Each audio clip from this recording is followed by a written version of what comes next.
Hello everybody and welcome back to Werewolf Week, and I just realized that my DVDs are not in frame. Hold on one moment.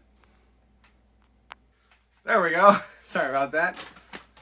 So Werewolf Week, we're on part 6, which is an American werewolf in London. I gotta tell you, I'm glad I started this project early, this October project, because I'm losing steam. After 7 Mummy movies, 7 Frankenstein movies, 6 werewolf movies. I got 1 more werewolf to go.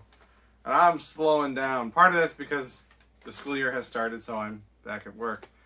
But a lot of these were very, very similar. And I still got 7 Draculas to get through. So hopefully those are more different. But we're talking about an American werewolf in London. Now this is one that I had seen before. I didn't remember all that much about it. But I had seen it before. Let's get into my notes. Let's get through this. I wrote down that we've got a slow start. We've got a reference to the Lon Chaney film. Later on, they also referenced the British version. So we're referencing old classic werewolf films. At one point, I wrote racist jokes. Funny. I don't remember what the joke was. Not that I would have repeated it anyway.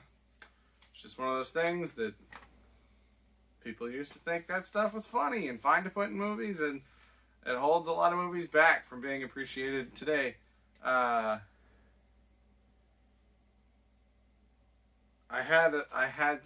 swear I had another thought to say. Oh, it's been a while since I've watched this, because the effort is growing not only in watching them, but then in going to talk about them. And with this one in particular, like, it's like with The Howling. I'm like, it's fine. I can see why some people like it. I didn't like it, so I'm trying to put my thoughts on video here for the sake of the overall project. But I got nothing major to say. Okay, so then I wrote, multiple unrelated people told you identical advice and you ignored it. So these 2 friends, they're walking around. People keep telling them, stay on the roads, stay out of the moors, blah, blah, blah. Again, they're told that by multiple different people in different locations who have nothing to do with each other. They're literally told exactly the same thing, and they still go ahead and do the thing that they were told not to do. They are stupid, right? I get not taking advice totally literally if, like, one person tells you. But when multiple people in different locations of different professions I'll tell you the same thing, listen to them.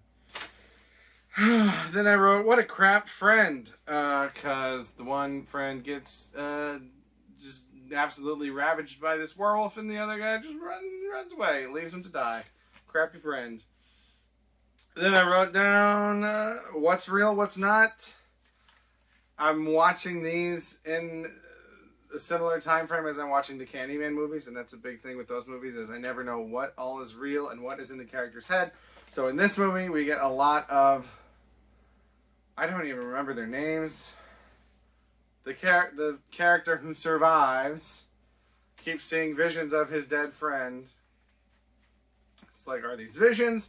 Is this actually a supernatural apparition? Would other people be able to see it if they were there? Maybe there are other people around him at one point that don't see him, so maybe I'm supposed to know that, and I forgot. I know in the theater at one point there's a bunch of them there, but he's sitting in the back row, so it's not clear if other people saw them. I don't like movies where I don't know what actually happens and what doesn't actually happen. Sometimes it can work if the point of the story is the mystery and the intrigue, but that's not the point of this story. So I don't like when things are unclear. It feels, I don't want to say lazy. It just feels like I'm not being given all the pieces that I need to enjoy the movie as much as I want to. Oh, what does this say? Why does Jack want David dead? Hey, those are their names. I wrote them down. So Jack is the dead one. He says he wants David to die because you have to kill the original werewolf, or you have to kill the bloodline, and then everybody can rest. So I think I was confused at the point that I wrote that down. I didn't realize that they had killed the wolf that killed Jack, but I think they mentioned that later. So it makes a little bit more sense. But again, I'm like, is he really there? Or is David just seeing the stuff in his head? Very confusing. And it's strange for this friend to want his friend to die. But I guess it does make sense more later on, but not at the time that it was shown to us. I already said it, references the British film. Okay, this is probably my biggest thing, and it's not a big thing at all, but this is my biggest thing. When we get to the transformation scene, when he's in that lady's apartment or whatever, he's very bored throughout the day because he's got nothing to do, and we see him being bored in different ways. And then the transformation starts, and it starts with him just standing up and shouting. And it turns out that he's like in pain because he's about to transform. But when I was watching this scene, I thought he just started standing up and shouting because of how bored he was. So it took me a while to realize that, oh, this is actually his transformation. He's turning into a werewolf right now. Because it's edited so weird, because we just see all this boredom, and then this thing that, I mean, I've been bored enough where I just stand up and scream. Maybe I'm the weird one. But, yeah, it was just presented kind of weird.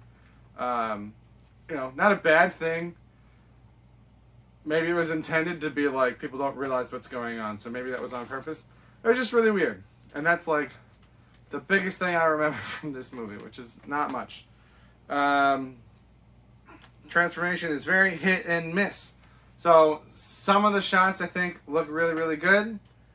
For the time, and then other ones I'm just like, it just looks really bad. It doesn't hold up. It's not the movie's fault.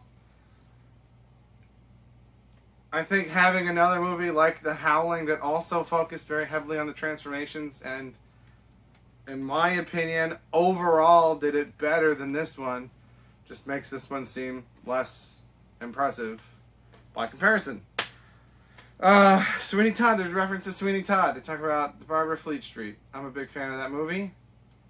That's one of the few stage musicals that I've actually seen multiple productions of on stage. That's it. And then I wrote, and it's over. That was my last note. I'm trying to remember how this ends. Does he get shot? I feel like he gets shot. I don't remember who shoots him though.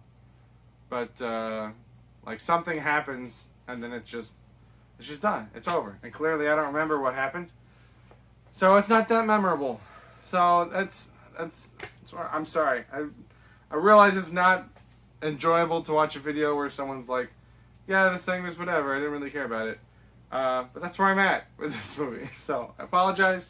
I'm going to try to regain some energy moving forward for the rest of this, although they're being released out of order, so I don't know where this is going to go in the grand scheme of things, but hopefully if you watch the whole month-long series, this will be the weakest one, right? One's got to be the worst. Let's make it this one. I'm going to leave all my negative energy here.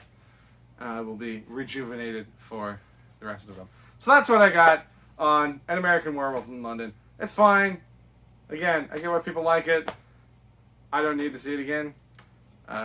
Don't need to see the sequels. I know there's at least one. I'm good with it. I'm good. Let me know what thoughts you have, but those are the thoughts that I have. Thank you very much for watching, and have a good day. Hey everybody, Sam Tom here. Just wanted to let you know that I have 2 channels. If you're watching my music content, I also have a movie channel where I talk about movies and TV shows. If you're watching my movie content, I have a music channel where I do song covers, instrument demos, things like that. So feel free to check that out. Obviously, like, share, subscribe, comment, all that YouTube stuff. Thank you very much for watching, and have a good day.